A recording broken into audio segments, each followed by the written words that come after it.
cuando empieces, cuando quieras.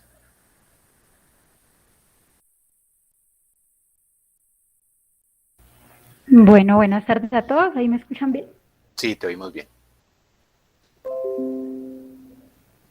Bueno, entonces ya voy a compartir la presentación. Bueno, entonces, como dijo el doctor, mi nombre es Laura Niño, residente de cuidado crítico pediátrico de la Universidad CES. La idea es que hoy hablemos un poco sobre la terapia transfusional con un énfasis en la fisiopatología de las reacciones transfusionales. Voy a apagar la cámara porque el internet está un poco inestable.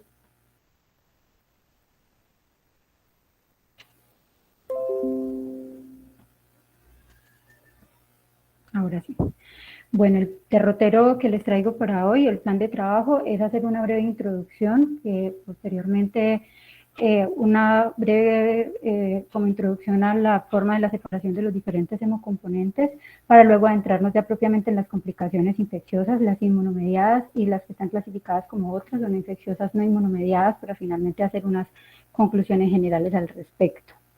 Definimos entonces la transfusión como el procedimiento terapéutico consistente en la administración intravenosa de sangre o sus componentes que procede de un donante, que generalmente se administra para responder a uno de estos objetivos: mantener o aumentar el transporte de oxígeno a los tejidos por medio del volumen o por medio del aumento de la hemoglobina, y normalizar los trastornos de la coagulación con presencia o no de sangrado ya clínicamente manifiesto.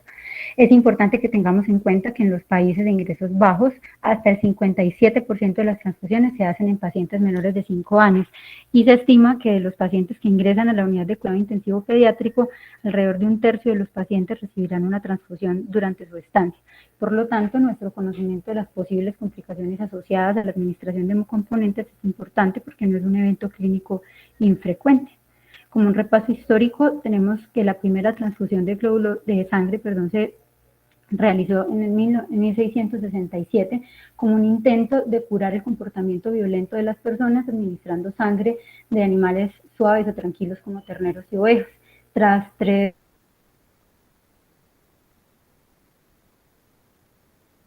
fue prohibida por parte de los diferentes estamentos de la época.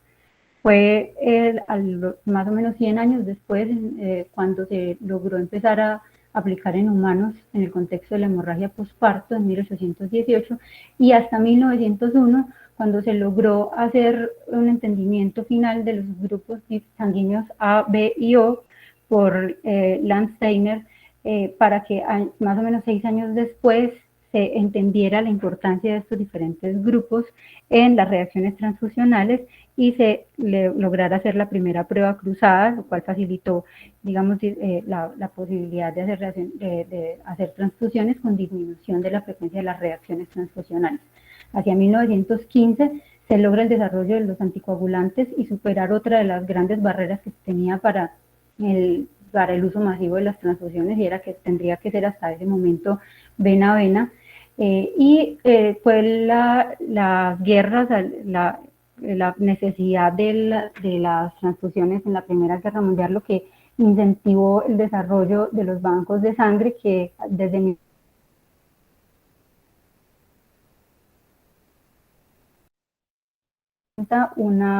un estándar de uso clínico durante la Segunda Guerra Mundial.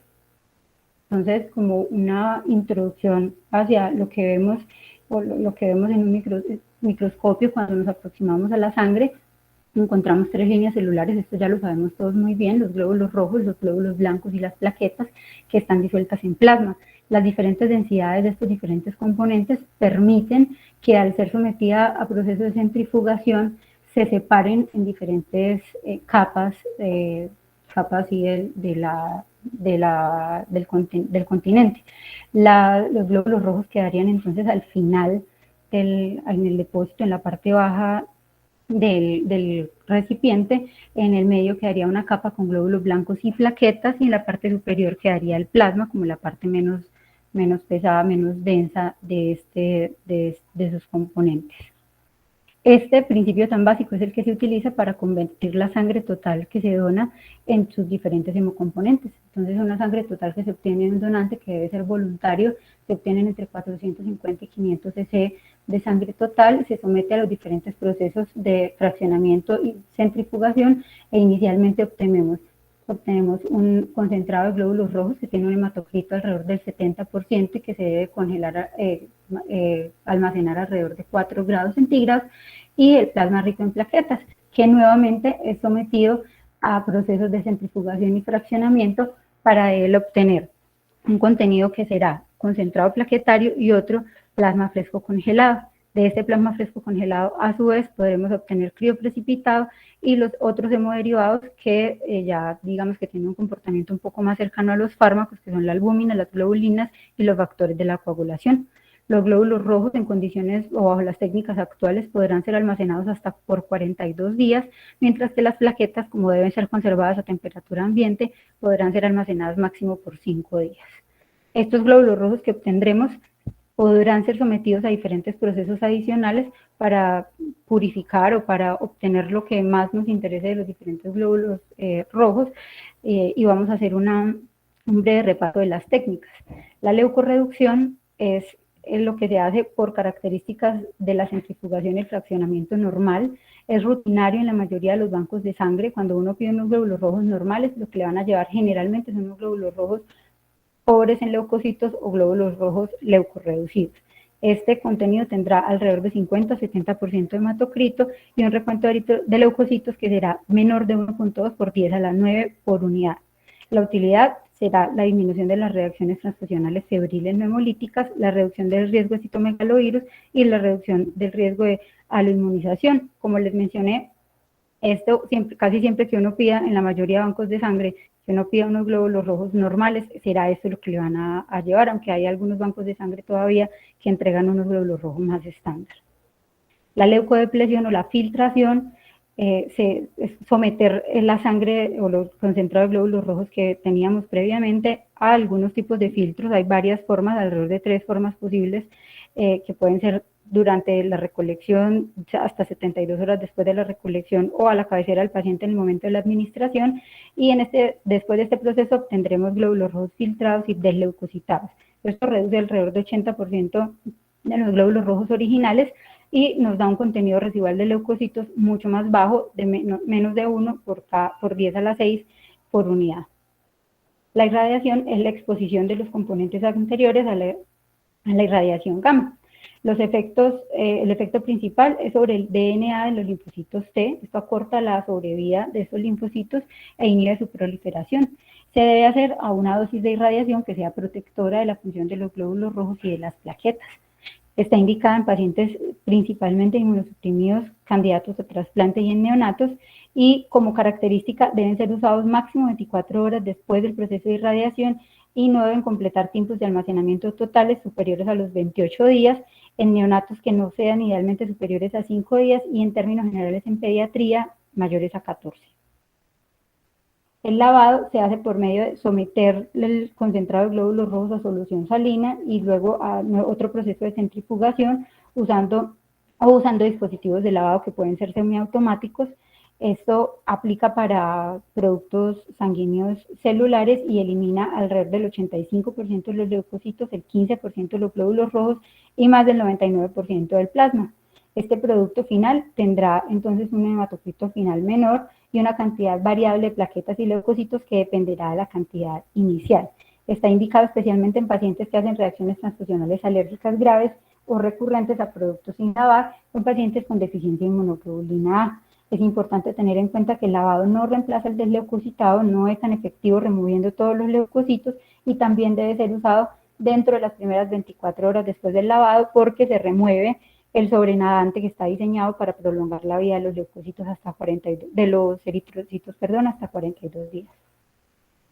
El fraccionamiento es simplemente someter o alicuotar un hemodiderivado en varias dosis. Esto es de mayor utilidad en pediatría en quienes necesitamos volúmenes bajos de glóbulos rojos. Facilita el uso de varias fracciones procedentes de un solo donante, lo cual disminuye el riesgo de aloinmunización.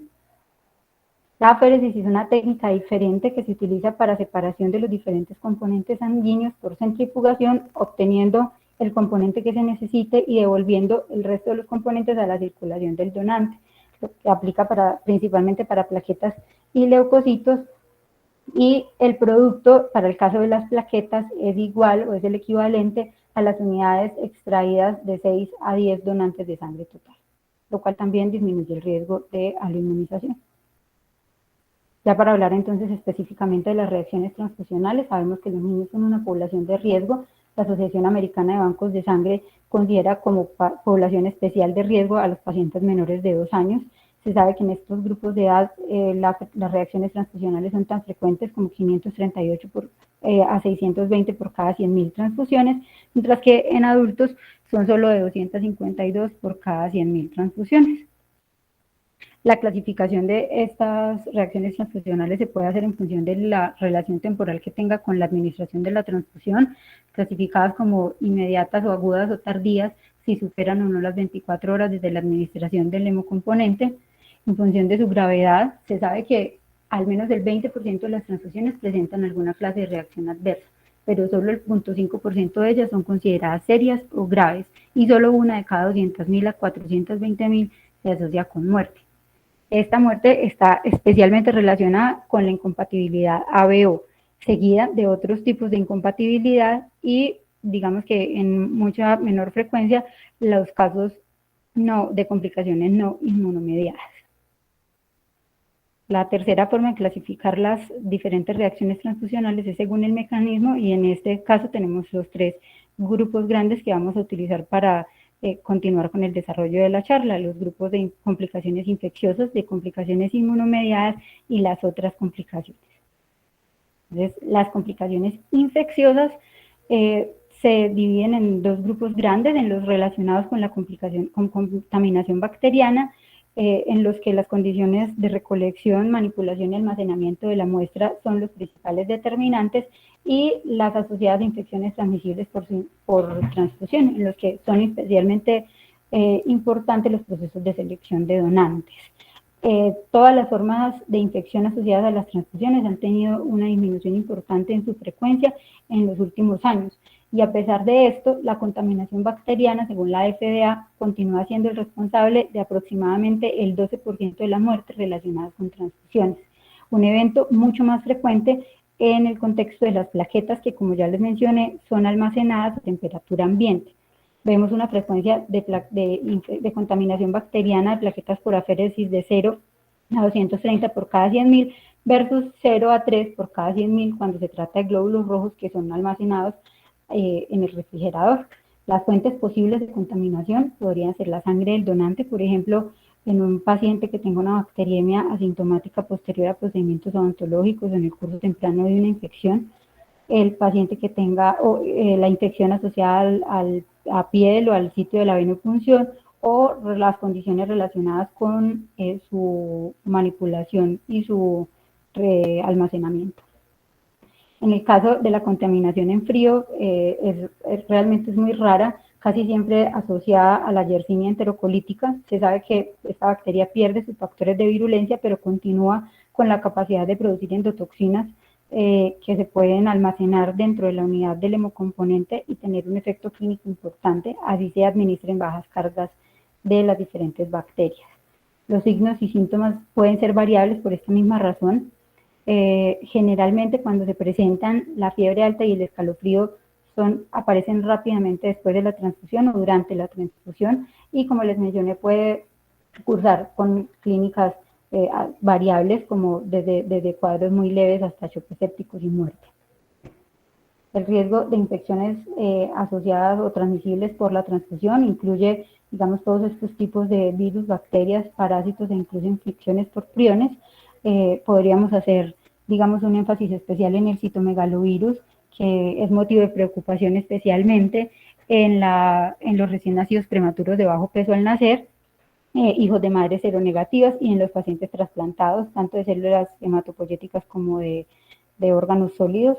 Esta infección, digamos, que es una de las más importantes asociadas a las transfusiones. Y es importante que tengamos en cuenta que en países como el nuestro, de ingresos medianos bajos o ingresos bajos, las complicaciones, digamos la positividad para la sangre donada de los diferentes tipos de infecciones asociadas a las transfusiones son mucho mayores, varias veces superiores que en países de ingresos más altos, por lo cual la selección de los donantes y los protocolos de tamización infecciosa para las diferentes muestras deben ser estrictamente seguidos. De forma rutinaria y protocolaria en Colombia, las muestras deben ser sometidas a estas 7 pruebas y en sitios endémicos para otras enfermedades como malaria también deberá someterse a estudios infecciosos de este tipo. Para hablar de las infecciones, de las complicaciones inmunomediadas, vamos a hablar algunas de ellas ya que la lista es bastante extensa. Las complicaciones inmunomediadas pueden tener relación con los antígenos de la membrana o con otros componentes. Entonces, los antígenos de la membrana eritrocitaria, ya sabemos que existen más de 36 sistemas de clasificación, pero que los más importantes son los grupos ABO y el RH. Pero, como les mencioné, estas reacciones inmunomediadas también pueden estar dadas por la presencia de los leucocitos en la muestra, por la presencia de anticuerpos antineutrófilos o anti-HLA y por la presencia de citoquinas. Este es un repaso rápido de cómo funciona la hemoclasificación ABO, la presencia de unos antígenos en la membrana eritrocitaria que reciben el nombre de aglutinógenos, determina el tipo de sangre del paciente. Entonces, si el paciente tiene antígenos A en la membrana eritrocitaria, será de este tipo de sangre, tiene B, si las tiene ambas, será AB, y si no tiene ninguna, será de tipo 0. Cada uno de estos pacientes tendrá anticuerpos contra el tipo de antígeno que no posea en su membrana, y es de esta forma que los pacientes que son AB no tienen anticuerpo contra ninguno contra ninguno de los antígenos, que los pacientes tipo O tienen anticuerpo contra ambos tipos de antígenos, pero no tienen ninguno de ellos en su membrana, lo que los hace muy buenos candidatos para la donación de glóbulos rojos. La aloinmunización hace que, es como el proceso por el cual la diferencia entre los antígenos del glóbulo rojo del donante y el receptor hace que el receptor produzca anticuerpos contra este tipo específico de antígenos. Esto, como les mencioné, se produce contra el tipo ABO, pero también contra cualquiera de las otras formas de clasificación de grupos sanguíneos. Y hace que cuando el receptor que ya produjo anticuerpos se expone posteriormente a una transfusión, haga una hemólisis inmunomediada. Este proceso complica el 2.6% de las transfusiones de glóbulos rojos y es un factor de riesgo especialmente para los pacientes que son sometidos a múltiples transfusiones durante su vida, como los pacientes oncológicos o los pacientes con hemoglobinopatías. Tiene efectos importantes desde el punto de vista clínico porque limita la efectividad de la transfusión, aumenta la frecuencia, aumenta las reacciones hemolíticas tardías y limita la compatibilidad de tejidos para los pacientes que tendrán que ser sometidos a trasplante. Y digamos que la principal prevención para la aparición de este tipo de complicaciones es realizar de forma juiciosa y rutinaria las pruebas cruzadas, que empareja directamente la sangre del donante con la sangre del receptor. Entonces, esta aloinmunización y la presencia de estos anticuerpos nos va a dar lugar a reacciones transfusionales tempranas y tardías. En las reacciones transfusionales tempranas, la incompatibilidad entre el donante y el receptor va a dar como reconocimiento, da lugar al reconocimiento y la unión de las inmunoglobulinas M de la inmunoglobulina M a los diferentes tipos de anticuerpos. Posteriormente da lugar a la formación del complejo de ataque a membrana. Este complejo de ataque a membrana destruye la membrana de los glóbulos rojos y libera hemoglobina al espacio intravascular. Y esta hemoglobina libre da lugar a daño en los órganos diana, que incluye, por ejemplo, vasoconstricción, la captación de óxido nítrico a nivel renal, necrosis tubular aguda y lesión renal aguda. Además, la activación de los componentes tempranos La activación de los componentes tempranos del complemento da lugar a la activación de los mastocitos, de las células polimorfonucleares y de las células endoteliales que liberan citoquinas e interleuquinas y producen daño endotelial con el aumento subsecuente de la permeabilidad capilar, lo cual nos lleva pues, a todo el proceso asociado a este aumento de la permeabilidad capilar, vasodilatación, hipotensión, CID y todas las complicaciones pues, relacionadas con esta respuesta. Las reacciones hemolíticas tardías se pueden producir entre 3 y 30 días después de la exposición a la transfusión, aunque están descritos también estos mecanismos desde las horas iniciales posteriores.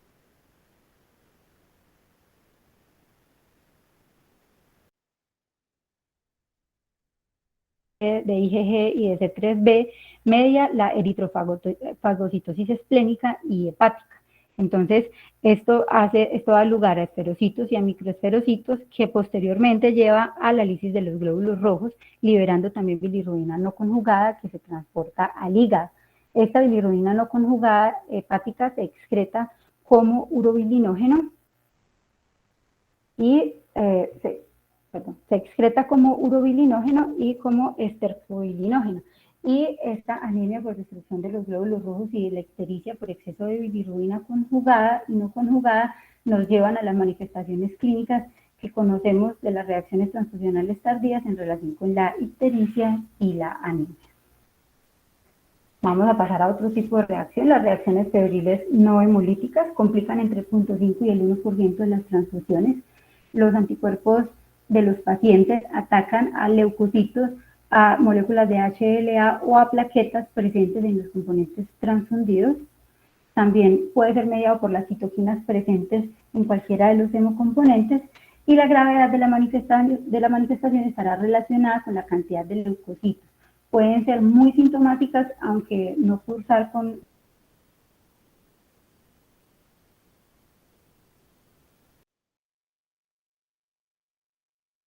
esa leucorreducción. También, digamos que está generalizado el uso de acetaminofén y fenidramina, aunque los estudios son inconcluyentes respecto a si esto previene o no la aparición de estas reacciones febriles no hemolíticas. Otro tipo de reacciones son las reacciones alérgicas y anafilácticas. Es el tipo de reacción más frecuente. El riesgo es proporcional a la cantidad de plasma que tengamos en el componente transfundido. Se sabe que hasta el 30% de los donantes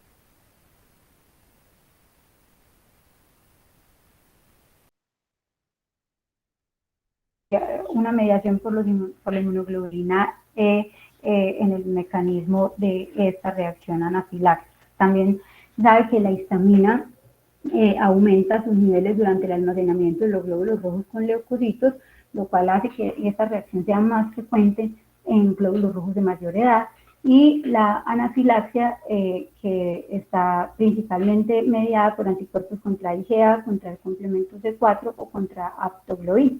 Las manifestaciones clínicas no son diferentes a la presencia de anafilaxia o de alergia en otros escenarios, manifestaciones pulmonares, cutáneas, gastrointestinales o hemodinámicas, y también es una manifestación que se inicia rápidamente tras el inicio o tras la administración de la transfusión.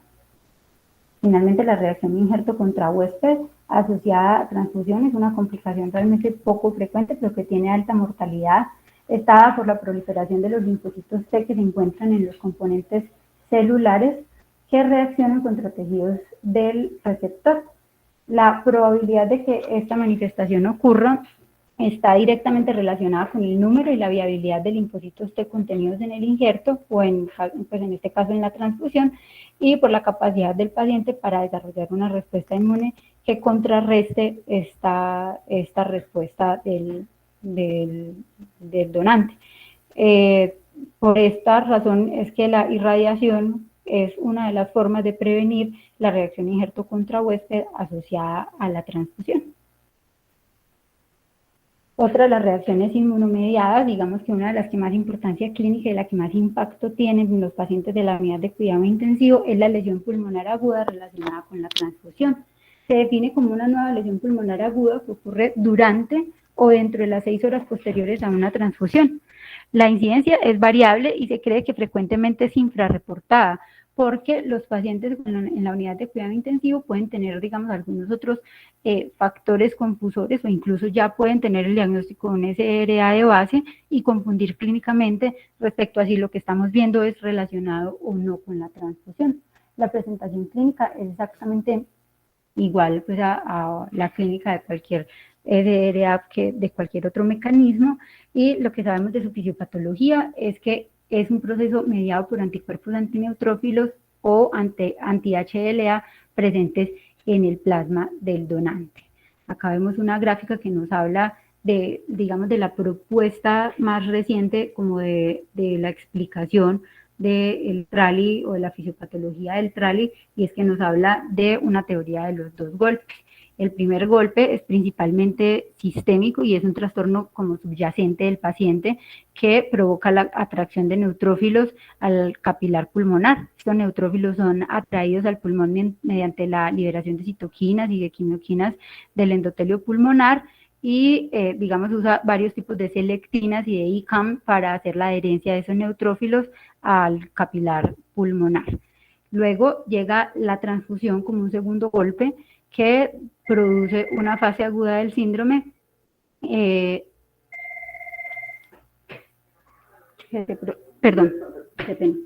produce un segundo golpe que provoca que estos mediadores inflamatorios presentes en la sangre lleven a la activación de la inflamación y la coagulación en el compartimento pulmonar. Son neutrófilos que ya estaban ahí, se adhieren al endotelio capilar lesionado y lo pasan a través del intersticio hacia el espacio aéreo. Está este espacio lleno de líquido de un edema rico en proteínas, se liberan interleuquinas 1, 6 y 8 y actúan localmente para estimular quimiotaxis y para activar a los neutrófilos, lo cual da lugar a formación de complejos inmunes. Digamos que una de las complicaciones asociadas a este síndrome o a esta reacción transfusional es que se producen activación del sistema de coagulación y también activación del sistema de fibrinolisis. Y toda esta concentración o afluencia de este plasma rico en proteínas en el alvéolo conduce como última consecuencia a la inactivación del surfactante, lo cual contribuye al cuadro clínico de dificultad respiratoria aguda que se presenta en el TRALI. El diagnóstico del TRALI es estrictamente relacionado con su presentación clínica. Acá vemos unos criterios que están descritos especialmente para pacientes adultos, que incluyen el inicio agudo, la hipoxemia, la evidencia radiológica de edema pulmonar y descartar la causa como hipertensión arterial importante, que se presentan durante o dentro de las 6 horas posteriores al inicio de la transfusión y que no tienen relación temporal con otros factores de riesgo para SRA. El tipo 2 está descrito para pacientes que ya tienen diagnóstico de SRA leve o que tienen factores de riesgo para el mismo, en los que el requisito para que se presente TRALI es que se cumpla con cualquiera de estos criterios anteriores y que el paciente lleve 12 horas estable antes de la transfusión. Vamos a pasar entonces a las complicaciones no infecciosas, no inmunomediadas. Estas complicaciones, aunque son las que menos, digamos, las que menos ruido hacen, realmente son las más frecuentes, especialmente en los niños, que son la población de mayor riesgo por los volúmenes comparados con su volemia que se administran. Están muy relacionadas con el tiempo y las condiciones de almacenamiento y con el tipo de anticoagulación que se utiliza. Entonces vemos cómo a través de los diferentes días de almacenamiento, las condiciones de pH, de sodio y de potasio en el sobrenadante de la unidad de glóbulos rojos cambian. El pH sufre una disminución progresiva, mientras que el potasio aumenta y el sodio también disminuye. Esto vamos a ver entonces cómo sucede en las próximas diapositivas. Se sabe que los eritrocitos sufren una lesión durante el tiempo de almacenamiento que está mediada principalmente por 3 mecanismos: por alteraciones en el metabolismo, por aumento del estrés oxidativo y por daño de la membrana.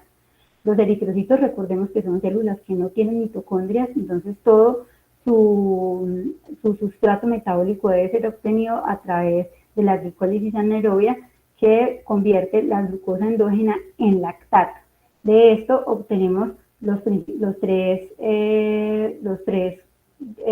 metabolitos, o los tres metabolitos sí, importantes para el glóbulo rojo, que son el trifosfato de adenosina o ATP, el 2,3-difosfoglicerato y el NADH y el NADPH.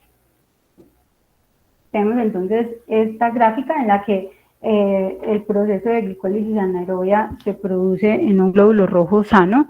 Esta glicólisis anaerobia da lugar a la producción, como ya les había mencionado, de estos tres subproductos, y también es importante notar que en un glóbulo rojo sano hay condiciones en la membrana eritrocitaria que hacen que conserve su forma a pesar de estar sometido a condiciones ambientales de estrés.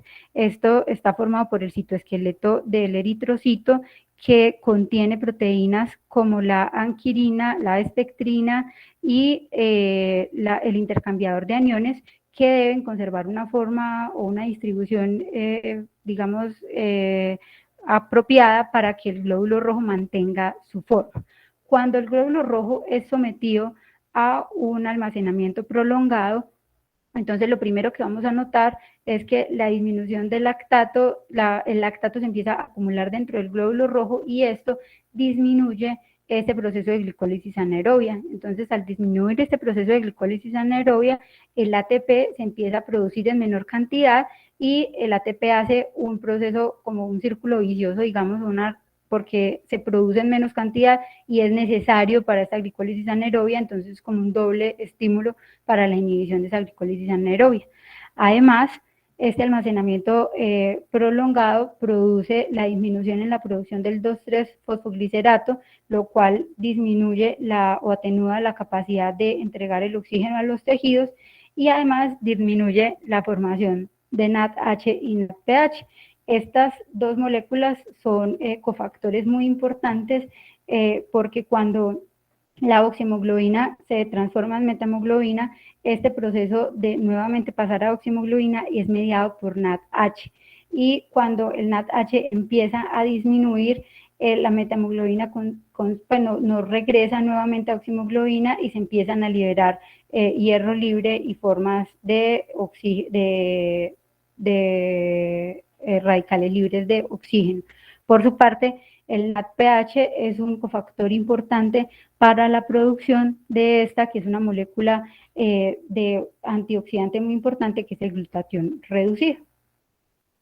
Todos estos mecanismos que acabamos de ver van a llevar a lo que conocemos como la lesión por almacenamiento, y es que el glóbulo rojo paulatinamente pierda la forma bicóncava que lo caracteriza, tenga menor deformabilidad, mayor fragilidad osmótica y mayor hemólisis, pierda también estos antioxidantes endógenos como el que les mencionaba. La lesión de proteínas del citoesqueleto y de los fosfolípidos de la membrana lo hacen también más frágil. Vemos que mayor conversión a metahemoglobina y la disminución del 2,3-difosfoglicerato. Además, la pérdida de la disponibilidad de ATP hace que lo que hace en condiciones normales la sodio-potasio ATPasa, que es entrar el potasio y sacar el sodio dentro de la célula, esto deje de ocurrir, y entonces el potasio empieza a acumularse en el exterior de la bolsa, en el sobrenadante pues, de la unidad de glóbulos rojos, y finalmente los glóbulos rojos que mueren van a producir un aumento tanto de sodio como de potasio en el medio extracelular. Además, esta hipercalemia, digamos, se va a producir de forma progresiva, va a haber un aumento que tiene una relación directa con el tiempo, como les mostraba en la tabla anterior, y puede estar empeorada en el momento de la administración al paciente por eventos como la alta administración de la infusión, la transfusión masiva o el uso de dispositivos de infusión presurizados que no deberían usarse para la transfusión de glóbulos rojos, porque facilitan la destrucción de los glóbulos rojos y mayor pérdida de potasio al medio extracelular. También está aumentado por mecanismos como la irradiación de glóbulos rojos, y está disminuido por procedimientos como el lavado. Además, también podemos encontrar dentro de las alteraciones metabólicas la hipocalcemia. El citrato, que es usado como anticoagulante por su propiedad de ser quelante del calcio, está contenido dentro de las unidades de glóbulos rojos a una cantidad de más o menos 3 gramos por cada unidad y tiene metabolismo hepático. Este citrato, como es quelante del calcio, pues producirá hipocalcemia, que es mucho más frecuente cuando se hacen transfusiones de plasma fresco congelado por contenerlo en mayor cantidad, en pacientes neonatos por tener, digamos, una mayor relación con o para recibir mayores volúmenes en relación con su peso, y además por tener un menor metabolismo hepático que procese o que metabolice el citrato, y en los pacientes con disfunción hepática. Para prevenir o para, digamos, evitar complicaciones relacionadas con la hipocalcemia, habrá que hacer vigilancia de los valores de calcio en pacientes que recibieron transfusiones importantes en cantidades altas. Habrá que disminuir la infusión a 1 cc por kilo por minuto, y en pacientes en quienes van a recibir transfusiones masivas o en quienes yo preveo pues que se puede presentar esta complicación, podría incluso considerarse la infusión profiláctica de calcio. El impacto clínico de todas estas alteraciones metabólicas y electrolíticas en relación con el tiempo de almacenamiento, digamos que no está tan claro. Hubo un estudio que evaluó la asociación entre el tiempo de estancia de los glóbulos rojos y la asociación con disfunción orgánica múltiple en la unidad de cuidados intensivos pediátricos. Este estudio incluyó 455 pacientes críticamente enfermos con tiempos de almacenamiento mayores a 14 días versus menores a 14, y se encontró que en este grupo de pacientes que recibían más de 14, pues glóbulos rojos de más de 14 días, había una asociación independiente con disfunción orgánica múltiple, y en los que se administraron glóbulos de más de 21 días, mayor asociación con mortalidad. Sin embargo, estudios posteriores, como este metaanálisis de Cochrane, que incluyó pacientes pediátricos y adultos, pero un número mucho mayor, dice que no hay evidencia sobre el efecto de la mortalidad, aunque aclara que la calidad de los estudios en recién nacidos y en niños es baja. Y este otro estudio, que incluyó 1.461 pacientes, que comparó glóbulos rojos más jóvenes que 7 días versus la administración de glóbulos rojos estándar, tampoco logró demostrar asociación con disfunción orgánica múltiple y muerte. Otra de las complicaciones no inmunes y no infecciosas es la sobrecarga circulatoria asociada a la transfusión, abreviada por su sigla en inglés TACO. Se define como la aparición de edema pulmonar hidrostático post-transfusión. Esta complicación tiene criterios diagnósticos que están, digamos, mal definidos, que son poco claros, lo que hace que, al igual que para TRALI, su incidencia sea variable y su monitorización sea compleja. Además, también se sabe que está frecuentemente infrarreportado, porque frecuentemente los pacientes en la unidad de cuidado intensivo tendrán factores confusores, especialmente el grupo de pacientes cardiovasculares. Y además se notó que hasta el 50% de los pacientes hacía TACO con solamente una unidad de glóbulos rojos, por lo que se planteó que podía haber mecanismos diferentes al volumen que llevaran a la aparición de esta complicación. Lo que se encuentra pues como en literatura más reciente es que los factores que pueden llevar al desarrollo de esta complicación podrían dividirse en 3 grupos grandes de mecanismos que finalmente llevan al edema pulmonar. Uno relacionado con las fuerzas de Starling, o con la presión, el balance entre la presión hidrostática y la presión coloidosmótica, pues la presión coloidal. El otro mecanismo relacionado con la vasoconstricción pulmonar, que podría estar relacionado pues con la recaptación de óxido nítrico, y que al disminuir o hacer esta vasoconstricción pulmonar pueda desplazar el contenido líquido hacia el espacio, pues hacia el interior del espacio alveolar o el espacio extravascular. y un tercer mecanismo mediado por el daño endotelial, que sería el resultante de los procesos inflamatorios de desprendimiento del glucálix, de mecanotransducción resultante de algunas moléculas inflamatorias que se produzcan o que se administren durante la transfusión, que sería, digamos, el otro contribuyente. Otras complicaciones metabólicas o no infecciosas no inmunomediadas están, digamos, relacionadas con la hipotermia. Ya les he mencionado que los glóbulos rojos se almacenan alrededor de 4 grados centígrados y cuando esta administración se hace de forma rápida y masiva, las arritmias, la coagulopatía y la mortalidad aumentarán.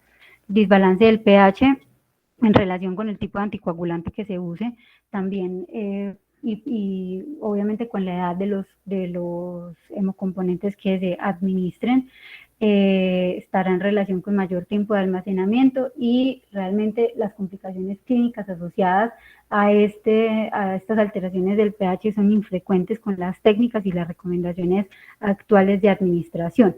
Para cualquiera de estas dos complicaciones, digamos que su problema clínico aumenta en el contexto de la transfusión masiva y la rápida velocidad de la infusión y los pacientes más pequeños son los factores mayores de riesgo, por lo que será este grupo en el que tendremos que estar más atentos y ser más precavidos con las velocidades de administración. Finalmente, la hemocromatosis iatrogénica, la, digamos, intoxicación por hierro en los pacientes que reciben transfusiones crónicas, es otra de las formas de complicaciones metabólicas. Para cualquiera de los tipos de complicaciones transfusionales o reacciones transfusionales, las recomendaciones son, si se produce durante la transfusión, detenerla, hacer una aproximación desde el ABC básico del paciente, cotejar los registros del producto con los registros del paciente y reportar siempre al banco de sangre, porque esto es fundamental para hacer la respectiva vigilancia de los componentes. Lo más importante será siempre la prevención, hacer una evaluación cuidadosa de las indicaciones que realmente no se mencionan en esta charla por ser otro tema tan extenso probablemente como este, y adherencia a protocolos tanto de recolección como de almacenamiento como de administración. No sobra recordarles que más allá de la fisiopatología de los diferentes mecanismos, la OMS tiene claro que la causa más importante de reacciones graves y muertes asociadas a la transfusión es la administración del tipo de sangre equivocado por errores durante el proceso, errores durante la identificación, del muestreo, del rotulado, de los errores de laboratorio y el almacenamiento y la manipulación inapropiada. Por eso es que no debemos subestimar este momento de hacer la doble verificación de los hemocomponentes en la unidad y debemos contribuir siempre a que las cosas se hagan de acuerdo con los protocolos y de la mejor forma posible. Como conclusiones de la charla les traigo entonces que las transfusiones son un tipo de procedimiento terapéutico de gran utilidad, pero que no está libre de complicaciones.